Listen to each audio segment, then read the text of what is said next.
Look at question number 48 for WAEC Physics 2018. Which of the following radiations has the longest wavelength? A. Gamma ray, B. Radio wave, C. Infrared ray, D. X-ray. So how do we go about solving this very problem? Now, when you check out the electromagnetic spectrum, you're going to find out that if you check according to wavelengths,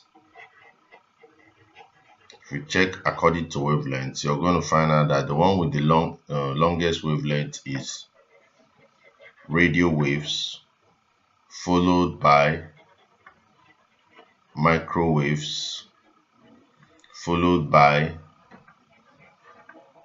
infrared, followed by the visible light,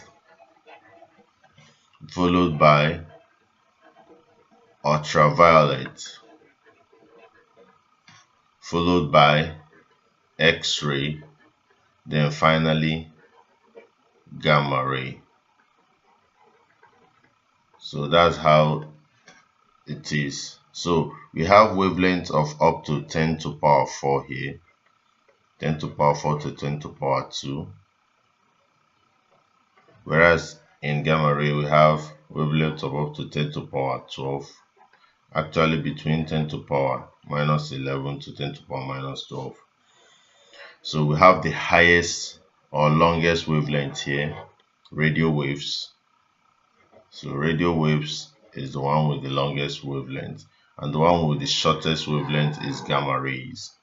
So from that you can easily say that the answer here is B, radio waves. So radio wave has the longest wavelength if you check according to wavelength. Wavelength is not the only parameter that you use in checking the quality of the radiation. So we have wavelength, we have frequency, and we have the wave energy, the energy of the wave. So you can use any of these, but considering wavelength, this is how they are arranged. After radio waves, you have microwaves, you have infrared, you have visible light, you have ultraviolet, you have X-rays, then you have the gamma ray. So radio wave is the radiation with the longest wavelength. Thank you.